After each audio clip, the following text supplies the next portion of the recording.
What stops us from healing after a toxic relationship? The most powerful thing in this life are beliefs. The beliefs that we hold about ourselves, about relationships, about love. This is what really stops us from healing, especially after a toxic relationship. We think that we have no control over the situation.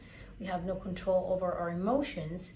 We have no control over other people, our ex. We have no control over where to find love, how to find it, whether we're going to find it ever again. We think that we have no autonomy whatsoever in our life. More than often, we believe that we are at the mercy of circumstances, at the mercy of things that we have no control over. We also think that this breakup is personal. We think that it happened because there's something wrong with us. We're not good enough. We're not lovable. We don't know how to be a good supporting partner. We take the result of what is supposed to be a two people work and we put it all on our shoulders. We think that it has to do with us.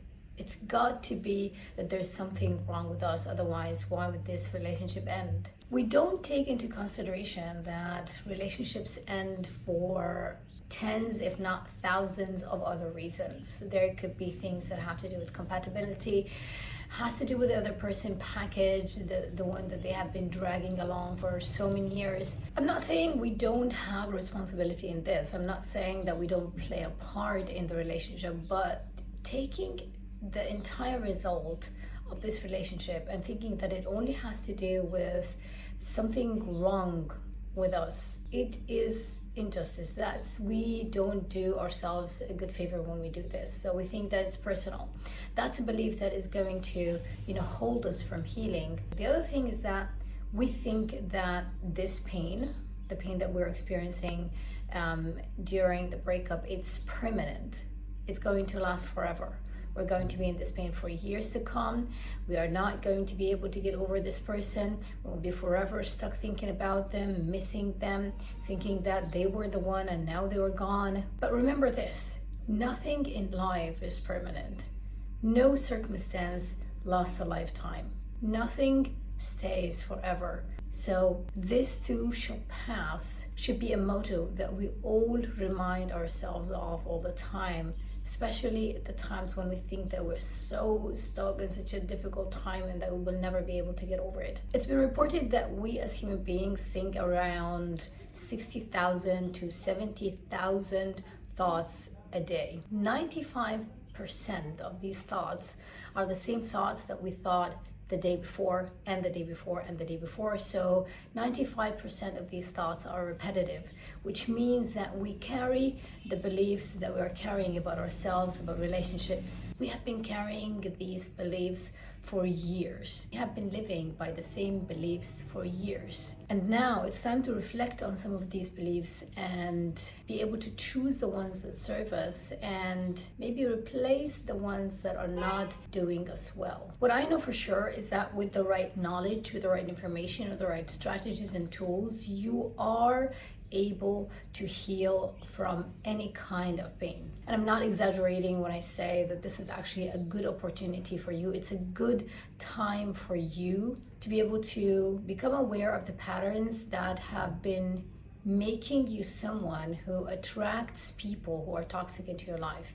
If you want to know the kind of relationship that you have with yourself, look at the kind of relationships that you have in your life, especially the ones that you have with friends and romantic life. The quality of the relationships that you have in your life reflects back to you the quality of the relationship that you have with yourself, because these relationships are nothing but a mirror that reflects to you how you love, respect, and appreciate yourself or not. I can tell you that pain is one of the strongest motivation in our lives as human beings. When we go through pain, this is when we are motivated the most to make a change in our lives. because when we hit the threshold of pain, we become more open. We become frustrated and angry and sad enough to be able to say, okay, this has got to stop. I have to figure out a way out of this, and I have to find answers to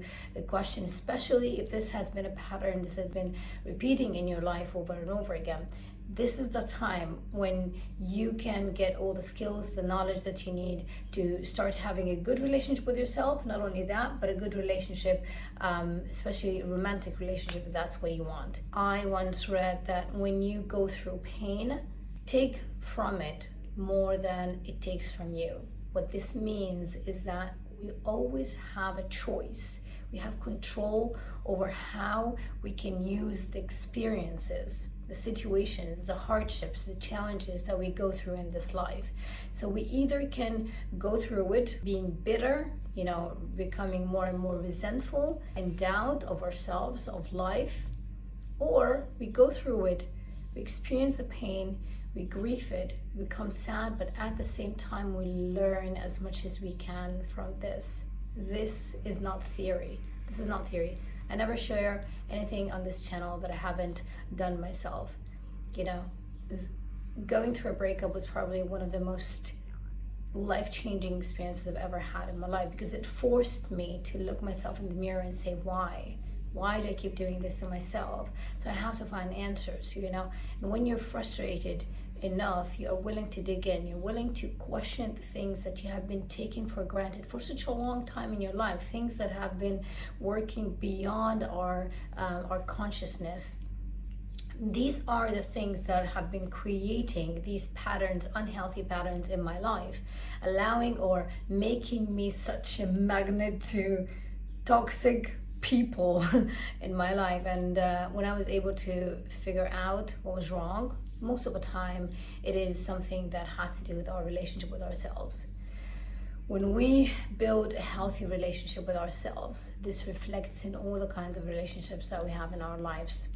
When we become more loving, more appreciative, more respectful of ourselves, these become the standards by which we live and show up in our relationships. This is what we offer, and this is what we want to be reciprocated, yes, to get back from people. So please don't allow your beliefs, these negative thoughts that you've been thinking for such a long time, stop you from doing the work to heal after a breakup, especially if it was a toxic breakup. Know that there are thousands of people who have done this. The answers are out there. I do my best to share my experience, what I've learned on this channel. So if you're interested, keep watching these videos. I'm gonna keep making them because I would like to use my personal experience to be helpful for anyone who's going through this pain right now. Let me know in the comments if you found this video helpful, and if you have any questions or any topics that you would like me to create a video about, especially the one that has to do with breakup, getting over breakup, especially with the toxic ex. Let me know what you think in the comments below, and I'll see you in the next video. Bye.